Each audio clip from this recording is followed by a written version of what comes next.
Everyone,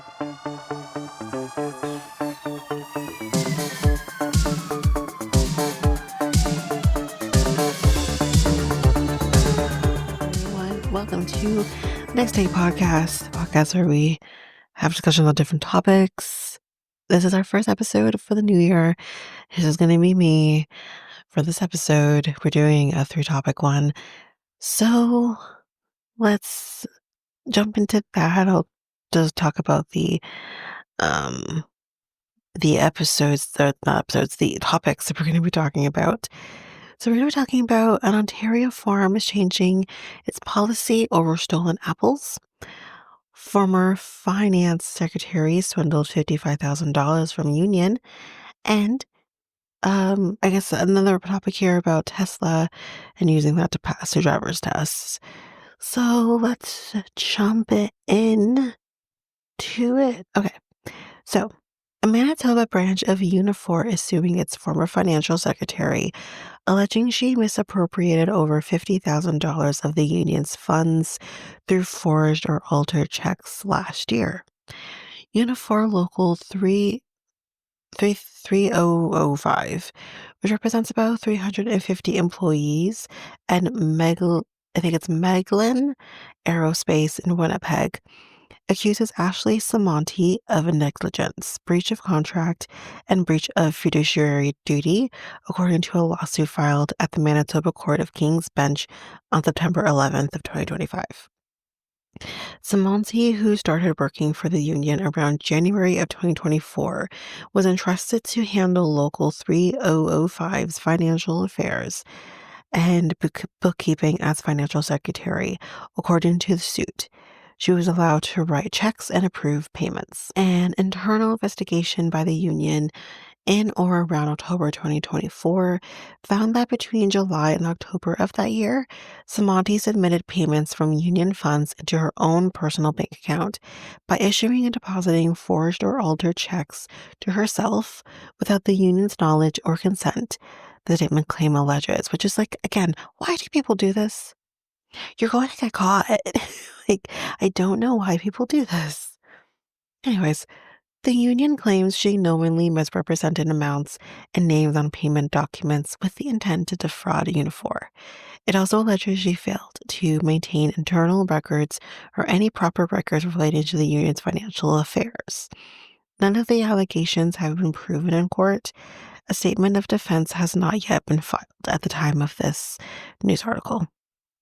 Samonti has also been criminally charged with theft over $5,000 in connection with the allegation of misappropriated union funds, a court spokesperson told CBC News. The union has demanded that Samonti return the money, according to its lawsuit. Samonti acknowledged that she wrongfully took and kept the union's funds and promised to return or repay the money, but she has failed and or neglected to do so, the union's lawsuit alleges. It's seeking nearly $55,000 in damages, the amount of the union says was wrongfully taken, along with exemplary and punitive damages for the wanton disregard of Unifor's rights. It's also seeking an injunction to prevent her from disposing of any of her assets. CBC News reached out to Samonti for comment, but had not received a response prior to the publication. AJ McCauley, who's Unifor Local 3005's current financial secretary, says Samonti hasn't returned to work at Meglin Aerospace since the allegations against her emerged. The lawsuit is the union's last resort to recoup the missing funds, he said. The members ultimately feel betrayed, McCauley told CBC News. They have voted to direct us to proceed to the fullest extent of the law and civil matter, whatever it takes. Some of Samonti's former co-workers feel personally affected by the allegations against her because they knew Samonti and members of her family, said McCauley. This is where it hurts, right? Trust is lost. And that's that article. We'll see if there's any updates. I'm sure at this point a statement of defense has been filed because at least in Ontario you have about 20 days, I believe, to file I should know this, a statement of defense. But I do imagine at this point one has been filed. All right, let's move on to the next. A man from North Bay, Ontario says that his teenage daughter failed her road test for her driver's license because she was driving his Tesla Model Y and only used the car's regenerative braking to slow down. Electric vehicles and hybrids have the option to use regenerative braking, where the vehicle's electric motor is reversed and slows the vehicle to a stop. Essentially, you can come to a full stop without even touching the brake pedal, said Eric Simard, which is like, you can't do that. But anyway, Simard said his daughter failed because she never used the car's brakes. He said his daughter was borrowing his car for the test, so she didn't know how to turn off the feature, and was told that she couldn't pause the test to call him. Simard shared, oh, I see, because you can actually turn it off. Simard shared his daughter's road test results from Drive Test Ontario with CBC News. In them, the examiner marked a box indicating the vehicle was out of order. Quote, I find it pretty frustrating because even though it's regenerative braking and you're not using the brake pedal, you're clearly the one that is in full control of making the vehicle come to a stop or to slow down, he said. The regenerative braking only kicks in when the driver eases their foot off the accelerator pedal, which Samard argued shows intent to slow down at a particular time. Samard added his daughter was also docked for a feature in his Tesla that chimes when a traffic light turns green. In an email to CBC News, Julia Caslin, a spokesperson for Ontario's Ministry of Transportation, said the province's graduated licensing system, quote, requires drivers to always demonstrate safe vehicle operation and full control regardless of the vehicle's features. Applicants are expected to understand how their vehicle's system, including lane centering, regenerative braking, adaptive cruise control, and automated parking, may affect handling and performance during a road test.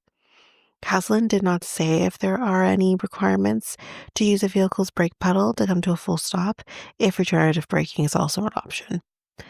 Samard said he posted about his daughter's experience in a Facebook group for Ontario Tesla owners, and some people reported that they were fine using regenerative braking in their road tests. Others said their examiner asked them to turn off the feature, which again, it's like, it doesn't matter which test center you're going to, because it could depend on the person you're getting who you're doing the test with. You just never know. The Drive Test Ontario website does not address the question, but does speak about another technology, rear view cameras.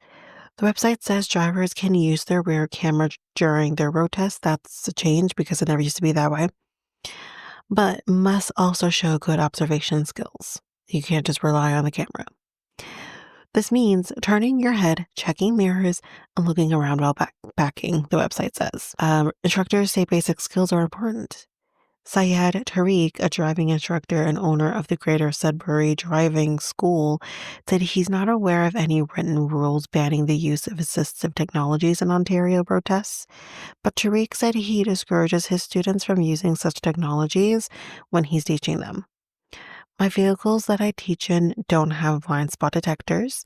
They don't have rear cameras. So you actually have to look around and do all the basic skills yourself. Tariq said that sensors on newer vehicles can easily be covered by snow or dirt in poor weather conditions, at which point they no longer work.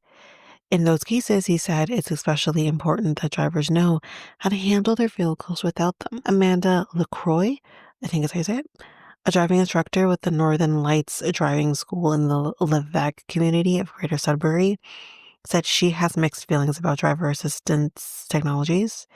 She said using driver assistance should be allowed for final road tests for a G driver's license if the car that an individual regularly drives uses those features. If the world's going to change and we're all going to have assisted driving, then we should be learning how to do it properly. But LaCroix said she also agrees that with Syed that drivers should know how to control their vehicles and properly use their mirrors, even if their vehicles are equipped with the latest technology. And I agree. I mean, again, maybe I'm old, but I learned with no assistive driving. I mean, it's a nice feature. It's a perk for sure. But I still drive the old school way because I don't have that, you know? I still have to turn my head and look at my blind spots, or I still have to look behind me if I'm going to park, you know, back in or something into a parking spot, which I don't do very often. But I was allowed to do all of those things. Like, doesn't change anything. So, anyways, let's do our final topic, and that will be that. So, Ontario farms changing policy after approximately 500 pounds of apples were stolen from an orchard. So, a farm in West Montrose, Ontario, is announcing a change to their policies due to persistent pilfering. In a social media post, I think it's Shoe Orchards, said around 500 pounds of apples were stolen from their orchard. Quote, "We've had our first week now, and we've had a lot of fun meeting people and not a lot of fun meeting some other people," Farmer Tim Shoe said in a video posted online. "We've had instances of people stealing from us, over a couple hundred pounds of apples now in strollers, wagons, and backpacks. Starting this weekend, the farm will no longer, or that weekend, I should say, I'll tell you the date of this. Starting this weekend, the farm will no longer allow strollers, wagons, or backpacks in the apple orchard. Rows and anyone picking apples must only use a bag provided by the farm. As farmers, we've worked really hard to grow our crop, and we don't want to see any of it stolen. We're disappointed." So, yeah, this was as of September 19th, of 2025. But, yeah, I'll just kind of read the full post here that they did um, on Instagram. So, us again. We're sorry to have to do this, but we've now had around 500 pounds of apples stolen from our orchard that we know of. We're sad, we're disappointed, and we're frustrated. We love opening our orchard to the public and seeing the smiling faces as our customers experience picking apples and life on the farm, but this has to stop. From now on, apples at Shoe Orchards are only to be picked using a Shoe Orchards purchased bag. No strollers, no wagons, no backpacks. We hate being those people, but we're trying to protect our apples and the work that has gone into growing them. If you see someone placing apples in a non-Shoe Orchards bag next time you're around, please do let one of our staff know. And I'm sure that's something that will carry on into next year with that crop. But anyways, that is it, y'all. That is it for this episode. That's it for me. So if you like what you heard from us, you can, usually Mikel does this. You can, go to our website, which is probably officially now solo.to/next take podcast. You can also go to our social medias, which is Facebook and Instagram at Next Take Podcast, and Twitter, TikTok, and Blue Sky at Next Take Pod. You can also email us at mikelandtanyka@gmail.com. And what else do we usually say here? Yeah, you can also, if you liked us too, you can also rate us on Apple Spotify Apple Spotify, Apple Podcasts or Spotify. You can give us a review there, 5 stars, 4 stars, be nice. And you can also subscribe to the podcast as well, or hit the follow button on any of your favorite podcast apps so you don't miss a single thing. That's going to help with our growth. But yeah, I think that's basically it. You're going to have the next few episodes in January with just me. Um, but otherwise, we'll be back to regular scheduled stuff. But I do want to say, because I didn't say at the top of the episode, Happy New Year, everybody. I hope everyone had a safe Christmas, safe New Year, all of that. I am still, as I record this, in 2025, but not too far off. We're just at the end of December. So, yeah, I hope everyone had a great time. And yeah, we'll be back soon with our next episode, which will be on Thursday. And yeah, that's basically it for me. I'm Tanika, and we'll be back on Thursday with our next episode. Bye, everybody.